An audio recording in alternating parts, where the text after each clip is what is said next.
All right. So I've already given this one my first go at it. This is a level 6 solve, so definitely a challenge.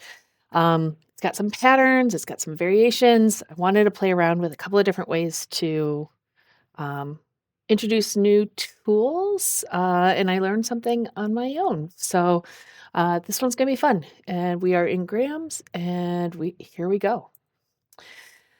So we've got this kind of corner bracket, some interesting things happening on the shelves. The shelves are not uniformly spaced, um, but we're going to start with just the L bracket in the back corner. So we'll extrude on the top plane, and I like to use thins, so we will make this 50 and um, actually let's nope, they're both labeled as 50, so we'll make it 50 and 50.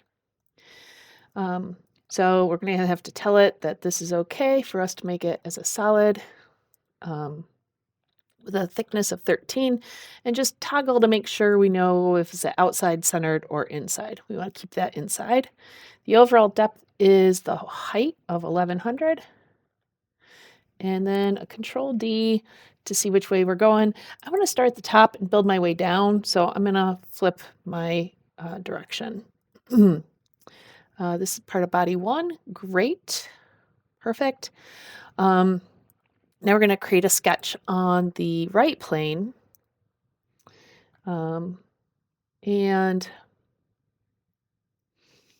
here I'm going to take advantage of a rectangle option called parallelogram. So that's going to allow me to keep the top horizontal and get the bottom horizontal. So we'll select those two. We'll make that point and this point horizontally aligned. We're going to get a few little dimensions on here. So this one has an angle of 15. That is shown in both views. I want to make sure I get the parallel distance of 50. And then we've got in the top corner, we can see, or the front view and the side view, that's 150 from the edge to the corner. Right. And we can extrude that, the thickness, which is again that 13. Okay. This is still part of body 1, so these are still part of the same body. There's a couple of ways to do this. What I'm going to do is add a plane in between the two. So it's going to be a plane between the right plane and the front plane.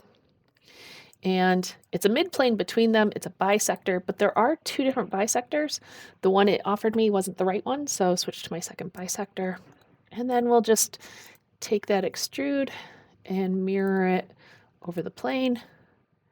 And I want to just double check. Yeah, so that's all still part of body 1. We don't have anything in body 2 yet, but we will soon. Okay, so now what we're going to do is build this top plate. So this top shelf sits right at the top, and we could make it on the top plane, but I want to pattern it down, which means I want to give it a dimension that I can pattern. I also don't want to use these top edges. I kind of want to use these side edges. So if I make it on the top, those top edges really get in the way or are desirable. So what we're going to do is create a plane. We're going to offset from the top plane.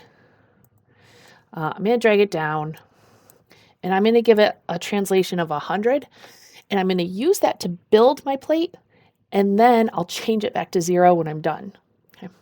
So the other thing that happens, and again, I wouldn't have known this if I jumped right in. In Onshape, there's a great pierce tool that lets me take this surface and intersect it with my sketch plane. Shockingly, when I tried to intersect this surface with the sketch plane in the sketch, it wasn't working for me. So what I was able to do was use this option called intersect. Okay. And I intersected that plane that I just created with the two end surfaces. Oh, I need to hold down control to get all 3. and I get a little bit of a line that's drawn on those. So I'm intersecting this datum plane with those surfaces. You can kind of see it there. There's my little sketch line. Okay. So now I'm going to go into this datum plane and create my shelf. Okay. So there's some interesting things happening with the shelf. I'm going to, let's see here. I'm going to project, actually, no. Yeah. I'm going to project this line and this line. I'm going to draw the lines. I guess I could have done this, but that's all right. We're going to go to this corner here, right? And then I'm going to do an arc. I'm going to do center and ends. So the center is the back, and then the end is inside. So subtle thing, but if you look at this little pop-up note here, the shelf touches the leg here. It's not out here. We want to try to avoid having that little bit of arc that extends out past this edge. So real subtle little thing. Yeah, so that's looking pretty good. I'm going to hit check mark. And I'm going to extrude that down. And this is going to go the other direction. This has a thickness of 20. Okay. Important here, I want to make sure that I am applying this to body 2. If my body 2 already has a material assigned and it already has a color assigned, but normally if I'm starting from scratch, this would be creating a new body. Okay, so I can hide my planes now. Okay, all right, so eventually I'm going to want to take that 100, I'm going to set it back to 0, slide this up, but in the meantime, I want to pattern this down. The thing is, it's not a linear pattern, so I want the next one to come down 280. And then I want the next one to come down from that, 340, and then the next one to come down from that, 360.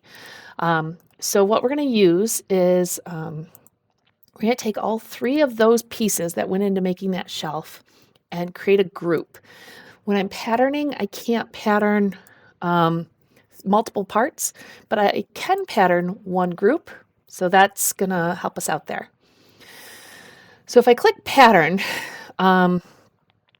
the problem here is that it's not a uniform pattern, but there is an option called table. Now, this table is kind of ugly.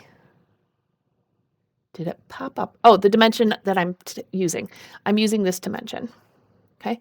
And I'm going to go into the table, right? Kind of ugly, but instance number 1 is going to come take that 100 and it's going to change for my second version. Instead of that being 100, that value is going to be 280, okay, which is the 260 plus the 20. So instead of coming down 100 from the top plane, we're going to come down 280. Okay.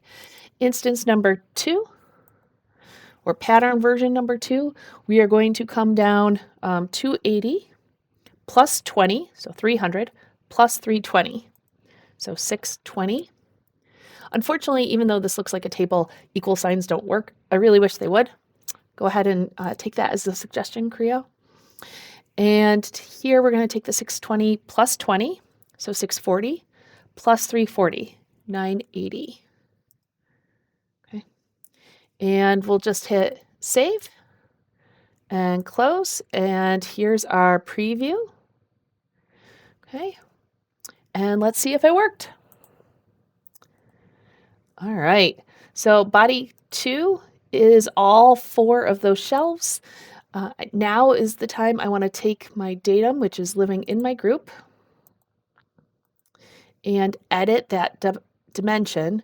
And instead of 100, I'm going to make that 0. And that did not work. Interesting. It worked last time. Let's try it again.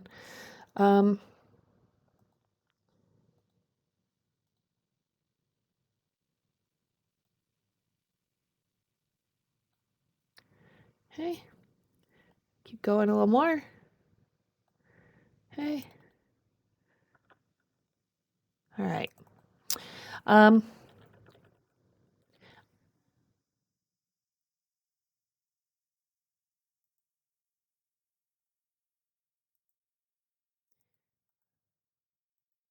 all right, so I'm not sure what the issue with this one is.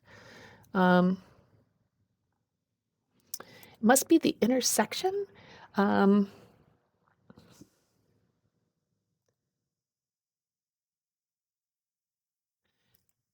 I just want to make sure I mentioned it the right way. I'm pretty sure I did. Um, sorry.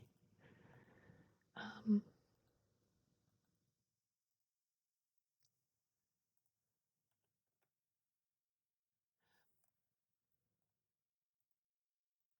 all right. So we're very, very close to the top here. Um,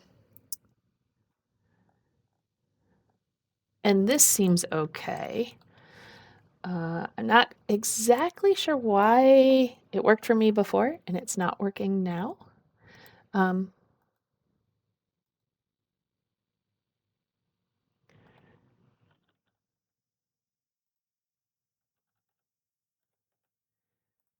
all right, point one works. I'm assuming that's not going to make more than 1 gram of a difference. The last thing we need to do is use these edges and we need to create the cuts in the shelves. So it's hard to see here, but really important to understand. It's not a straight cut down, which is why I didn't create the shelves based on this geometry. The cut is based on the legs. So we're going to just use the merge tool. And because all of these shelves were created as body 2, so this is a little different than how Onshape would handle it, the modifying body is going to be the legs, which is body 1. I do want to make sure I'm keeping the bodies. But we're going to, oh, we don't want to merge. We want to subtract. Right. So now you can see that each of the parts has the cutout. And let's see if we have that geometry right. All right.